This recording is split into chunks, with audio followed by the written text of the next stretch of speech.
This week on the Digital Coffee, Australia want to charge Facebook and Google to post links to news sites there. YouTube have introduced a tool that blurs out faces and car registration numbers, and LinkedIn are updating company pages. All that and more after this.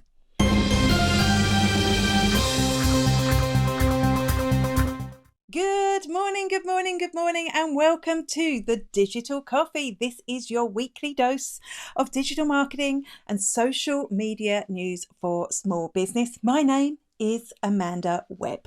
If you want to shoot videos outside in the wild and there's people around and there's cars around, we have a problem. We have a problem because without getting the permission from the people that we see in a video, technically we're not supposed to use that video. Also, car registration numbers are unique identifiers, so there's GDPR issues there. If we feature a number plate, we're supposed to blur that out. But you may as well just not shoot outside, right? That is a lot of hassle.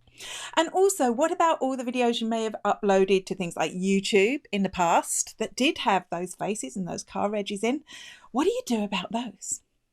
Well, this week YouTube has launched a new tool, and I seem to have it, although I couldn't get it working yesterday, in YouTube Studio that will let you blur faces and car regis out. So you actually go in, you get to select the face that you want to blur, so it'll automatically blur it.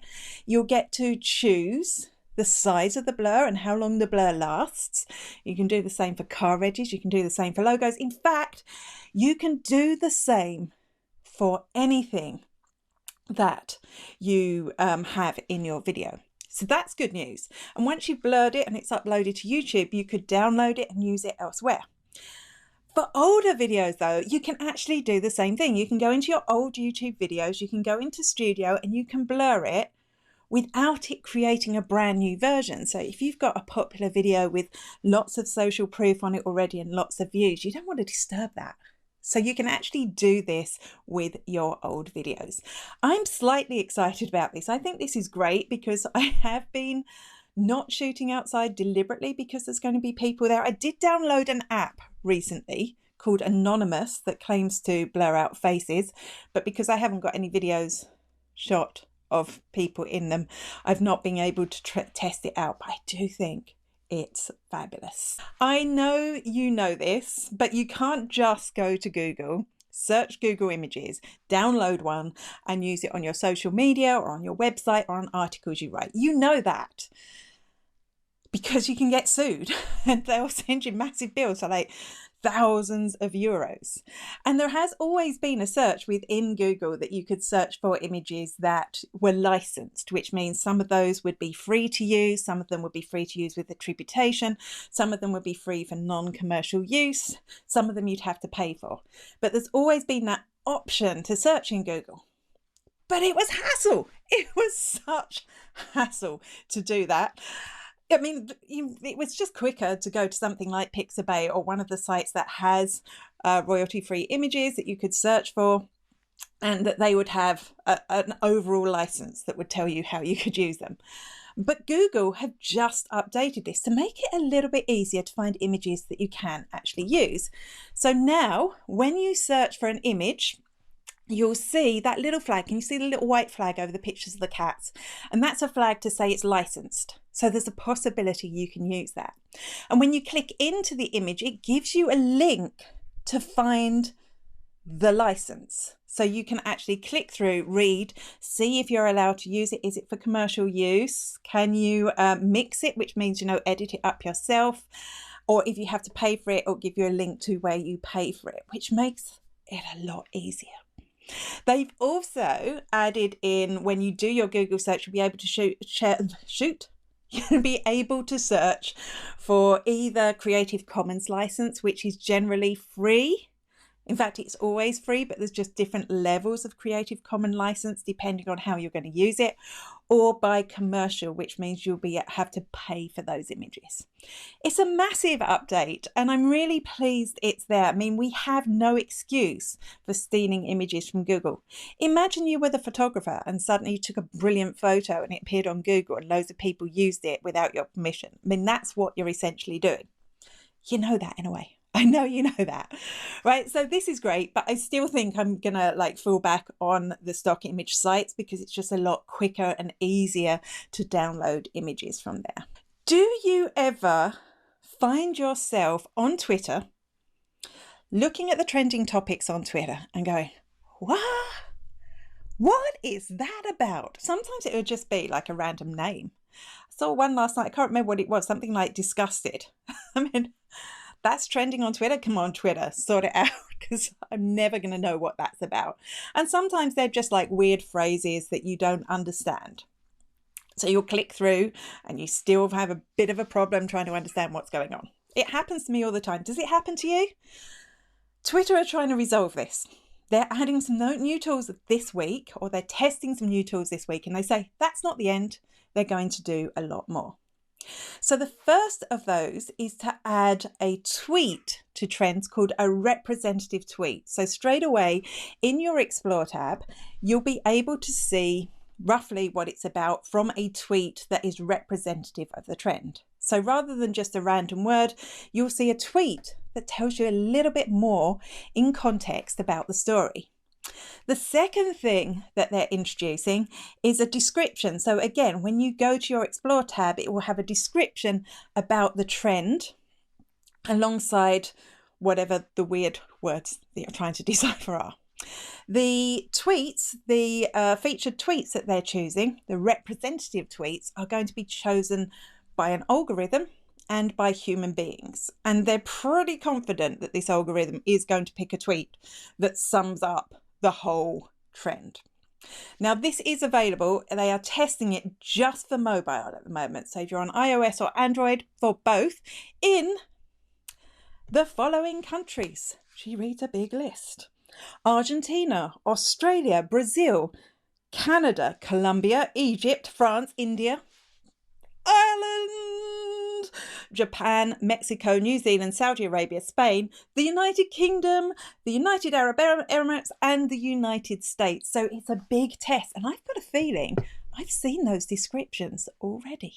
Journalism is in crisis. There is no doubt at all about that. Journalism is in total crisis because we don't buy newspapers anymore, right? Since the internet's come along, it's sucked looking at online articles, and we're used to that. We're not committed to one newspaper anymore. We will look at a variety of different sources and read articles there, which is a good thing.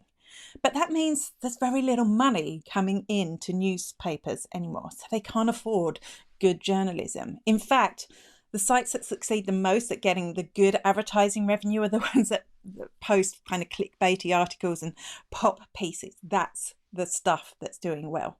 And it's a problem. We know it's a problem, but maybe Australia is taking it one step too far. Australia are passing legislation that will mean that the likes of Facebook and Google, and they say the tech giants, will have to pay to post links to news sites in Australia. And Facebook, and I'm sure others will follow, are saying no. In that case, nobody can post any links to news sites in Australia. Which is a problem, right? Because obviously if Google followed suit, and if other search engines and other tech giants, I imagine Amazon is in there as well, followed suit, and they had to pay every time a link was up there, if they got rid of that, then how is the traffic going to get to those news sites? They're going to need a loyal readership that can find them without a link on a search engine or on social media. It's a little bit bizarre. So actually, what could happen is it could just destroy the newspapers that I think this legislation was designed to protect. It also throws up some stuff for us as small businesses. Does this rule apply to us? If I post a link, or if in the past I've posted a link to an Australian website Am I now going to get charged for posting that link? Is this going to completely change the way that the internet works, that we don't have free information anymore? I am worried. I am worried about this update. And I'm worried because if Australia does this, it could spread well outside Australia. And then where are we getting our news from? We're going to need to go and buy our news in the newsstands and buy newspapers again. And I'm not sure if anyone wants to return to that. LinkedIn needs you to have a company page in order to advertise on the site. And for that reason, in fact, that is the reason, as far as I can see, that they're making company pages so much better. We had updates last month when you started being able to see who followed your page for the first time ever. And they're just introducing some other updates to company pages as well. The first one is LinkedIn Company Tab. And this is a really interesting one. Now, I'm talking about this, even though for most of us, I think watching this, it won't be an issue because you're going to need to have 200 employees to make this happen. But the LinkedIn Company tab will appear on your company page and it will be accessible only to employees of the company. And it's going to be a space where those people can network. We've seen this with Facebook. We've seen this with Facebook Workplace, which is a paid tool. This one's going to be free. And it's in response, obviously, to so many more people are working remotely, working from home, and they can feel cut off from the company structure. So this is going to be a space that they'll be able to network in, which I think is fabulous. You'll get things like milestones from employees. If their content's doing well on LinkedIn, some of that will be featured.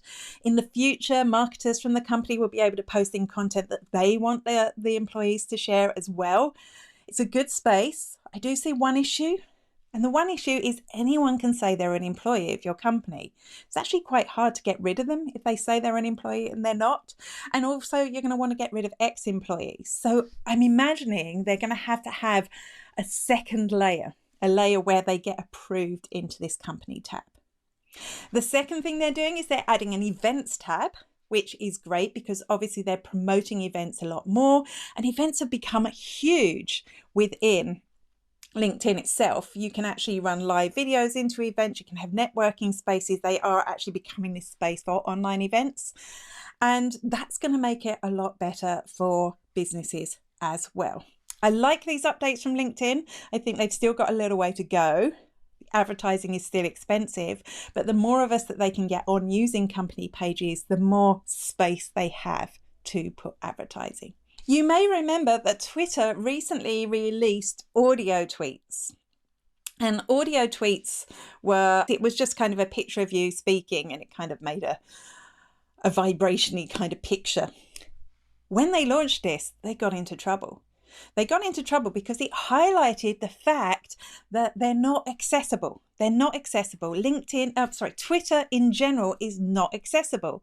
And what do I mean by accessible? Well, accessible means that a website would be easy to access for people who have disabilities. So, for example, if you're blind, you use a screen reader. So we need to make sure our websites are accessible for screen readers. And there's lots of little tips that you can get, like naming your images properly, using the proper heading structure that will help screen readers understand what's happening on your site. And then the more obvious one, the one we think about the most, is subtitles. So a lot of tools like Facebook and YouTube have automatic subtitles, and Twitter doesn't. So when they launched audio tweets, a lot of people who had hearing difficulties were like, oh, is this going to be big? Because I don't know what's going on in those tweets. Twitter have responded. So they're going in on accessibility now. They've set up 2 teams to manage accessibility, and they say they're going to have those automatic transcriptions for subtitles by the beginning of 2021. And it's a relief to see this, but it seems it's a little bit late. It's a little bit late when other networks are already all over this. We're going to have to see what else they come up with. Apparently the teams will be interviewing people and getting feedback on tools from people in the disabled community. I have to ask the question, is cookie-based marketing over? You know, stuff like cookies enable Google Analytics, so they help us understand our audience a little bit more, help us know if we're hitting the right people with our website. They do things like the Facebook Pixel, and there's also Pixel on Twitter, on LinkedIn, on all the advertising sites you use. They help us know that our advertising is working, and that's why we track people. But people don't like being tracked. And the latest iOS update, so that's if you've got a newish iPhone or iPad or Apple device, is not allowing Facebook or other advertising tools to use the, I have to look at it because it's got a weird name, IDFA, which is the unique identifier for your device. And that's what helps them serve ads that are relevant to you. They're not allowing Facebook to access that unless the user explicitly lets you access it. And let's face it, I may click yes on all those cookies on websites, but there is no way I'm going to let Facebook access anything from my phone. When that pops up, I'm just going to say no. Why? I'm already going, why does it need Bluetooth? Because that pops up every now and then, right? So this is going to be a big problem for Facebook and for marketers. And Facebook are kind of rebelling. They're saying this is bad. This is bad because they run something called Audience Network. An Audience Network is a collection of websites and apps where they put Facebook ads on. So if you run a Facebook ad, it will go out on Facebook and Instagram, but also on Audience Network. So it'll appear on newspaper sites and other sites as well. But Facebook think this is a disaster because, of course, they won't be able to target those ads. They won't be able to target them to people who have those interests. So that's odd, right? Facebook say they're going to lose 50% of the revenue they get from iOS devices. Now, I could say this is a bad thing. I am, it's annoying as a marketer that I can no longer do this. But two things. Firstly, privacy comes first. This is not a one-off thing. There are browsers there, Firefox included, that automatically remove cookies. So definitely worth looking at that. We know that Facebook recently let you clear out your search history and say that you don't want to be targeted by these websites again. So this is a marketing trend. And us as marketers are going to, we want to complain about it, but we're going to have to find a solution because this is the way and the only way we'll probably market in the future. People don't want to give up their personal information just to get personalized ads anymore.